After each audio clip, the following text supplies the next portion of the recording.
Hey hello friends, இந்த வீடியோவில் நம்ம ஆங்குலரில் இருக்கிற டூ-வே பைண்டிங்னா என்ன அப்படிங்கிறத பார்க்க போகிறோம். ஸோ டூ-வே பைண்டிங் அப்படிங்கிறது ஆங்குலரோட ரொம்ப இம்பார்ட்டண்ட்டான கான்செப்ட். ஆங்குலர் ஃபேமஸ் ஆனதுக்கு ஒன் ஆஃப் த ரீசன் என்ன அப்படின்னா இந்த டூ-வே பைண்டிங் அப்படிங்கிறது தான். ஓகே, டூ-வே பைண்டிங் அப்படிங்கிறது என்ன அப்படின்னா இந்த டாமையும் நம்ம டைப் ஸ்கிரிப்டில் இருக்கிற ஒரு வேரியபிளையும் சிங்க் பண்ணுறதுக்காக யூஸ் பண்ணுறது இந்த டூ-வே பைண்டிங். இதை நம்ம எக்ஸாம்பிளோட பார்ப்போம். பட் இந்த டூ-வே பைண்டிங் வர்றதுக்கு முன்னாடி என்ன பிரச்சனை இருந்தது அப்படின்னு நான் இப்போ உங்களுக்கு எக்ஸ்பிளைன் பண்ணுறேன்.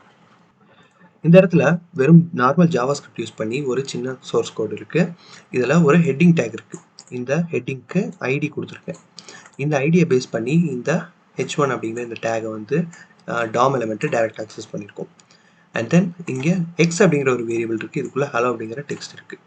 இந்த டெக்ஸ்ட்டோட இன்னர் டெக்ஸ்ட் என்ன அப்படின்னா இந்த எக்ஸ் அப்படிங்கிறத கொடுக்குறோம்.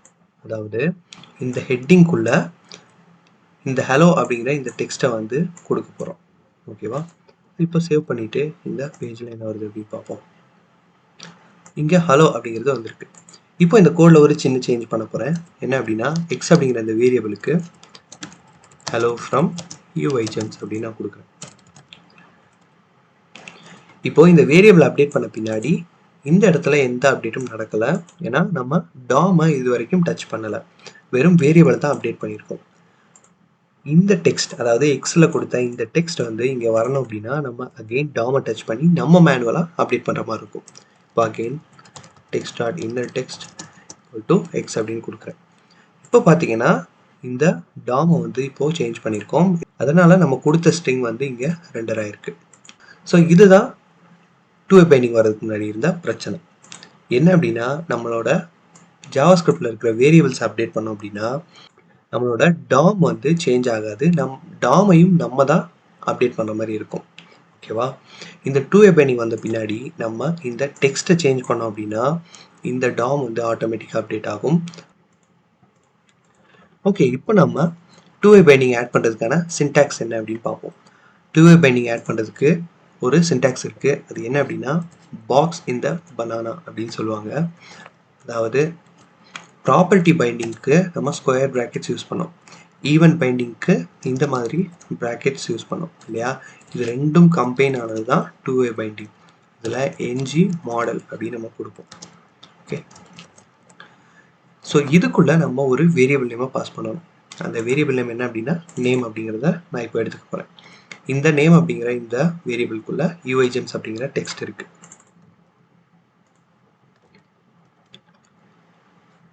ஓகே, இதை சேவ் பண்ண உடனே இந்த இடத்துல ஒரு எரர் வருது. இது எதனால் அப்படின்னா இந்த இன்புட்டுக்கு நம்ம என்ஜி மாடல் அப்படின்னு யூஸ் பண்ணுறோம் அப்படின்னா ஆங்குலருக்கு ஃபஸ்ட்டு இதை அண்டர்ஸ்டாண்ட் ஆகாது. இதை புரிய வைக்கணும் அப்படின்னா நமக்கு வந்து ஒரு மாடியூல் தேவை. என்ஜி மாடல் அப்படிங்கிறத யூஸ் பண்ணணும் அப்படின்னா நமக்கு ஒரு மாடியூல் தேவை. அந்த மாடியூலை ஆங்குலர் ப்ரொவைட் பண்ணுது. அதை நம்ம ஜஸ்ட் இம்போர்ட் பண்ணி நம்ம ஆப் மாடியூலில் இன்ஜெக்ட் பண்ணணும். அது எப்படி பண்ணலாம் அப்படின்னு பார்ப்போம். இந்த இம்போர்ட்ஸ்குள்ளே நான் என்ன பண்ண போகிறேன்னா ஃபார்ம்ஸ் மாடியூல் அப்படிங்கிற இந்த மாடியூலை இம்போர்ட் பண்ண போகிறேன். இதை டைப் பண்ண உடனே விஎஸ் கோடில் நமக்கு சஜஷன் காட்டும். @angular/forms அப்படிங்கிற இந்த பேக்கேஜுக்குள்ளே இந்த ஃபார்ம்ஸ் மாடியூல் அப்படிங்கிறது இருக்குது. இதை கிளிக் பண்ணோம் அப்படின்னா இது ஆட் ஆகிட்டு இந்த இடத்துல இம்போர்ட்டும் ஆட்டோ கம்ப்ளீட் ஆகிடும். ஓகே, இப்போ இதை சேவ் பண்ண உடனே இந்த எரர் வந்து டிஸப்பியர் ஆகிடுச்சு. அண்ட் தென் இந்த இன்புட் பாக்ஸ்க்குள்ளே யூஐஜெம்ஸ் அப்படிங்கிறதும் வந்துருக்கு. இந்த இடத்துல நான் வேல்யூஸை சேஞ்ச் பண்ணுறேன். பட் முன்னாடி எப்படி இன்புட் ஒர்க் ஆச்சோ அதே மாதிரி தான் இப்போயும் ஒர்க் ஆகுது. இப்போ இந்த டூ-வே பைண்டிங்கோட அட்வான்டேஜ் என்ன அப்படிங்கிறத இப்போ பார்க்கலாம்.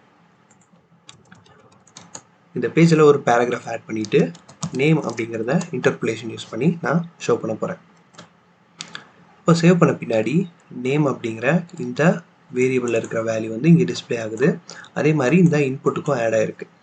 இப்போ நான் இந்த இன்புட்டை சேஞ்ச் பண்ணும்போது இந்த நேம் அப்படிங்கிற இந்த டெக்ஸ்ட்டும் அப்டேட் ஆகுது இல்லையா? ஸோ இந்த வேரியபிள்குள்ளே இருக்கிற இந்த வேல்யூ அப்டேட் ஆகுது. ஓகேவா? ஸோ இங்கே என்ன நடக்குது அப்படின்னா நம்ம இந்த டைப் ஸ்கிரிப்டில் இருக்கிற இந்த வேரியபிளையும் இந்த டாமையும் இப்போது சிங்கில் வச்சுருக்கோம்.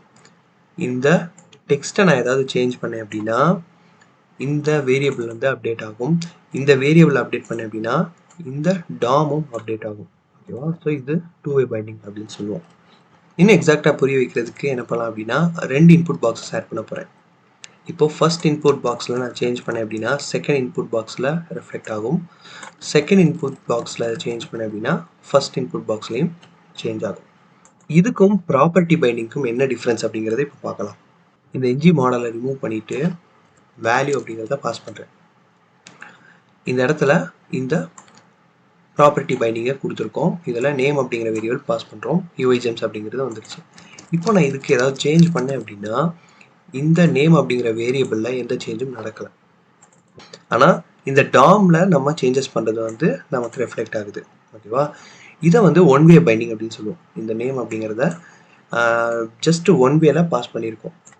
டூ வே பைண்டிங்கை மாற்றணும் அப்படின்னா நம்ம என்ஜி மாடல் யூஸ் பண்ணுவோம். இதை யூஸ் பண்ணணும் அப்படின்னா ஃபார்ம்ஸ் மாடியூலை நம்ம இம்போர்ட் பண்ணணும். அப்போ தான் என்ஜி மாடலை யூஸ் பண்ண முடியும். இந்த வீடியோ ஹெல்ப்ஃபுல்லாக இருந்திருக்கும் அப்படின்னு நான் நினைக்கிறேன். இந்த வீடியோ பிடிச்சிருந்தா லைக் பண்ணிவிட்டு இந்த சேனல் சப்ஸ்கிரைப் பண்ணிடுங்க. உங்கள் ஃப்ரெண்ட்ஸோடையும் இந்த வீடியோவை ஷேர் பண்ணிடுங்க. தேங்க்ஸ் ஃபார் வாட்சிங்.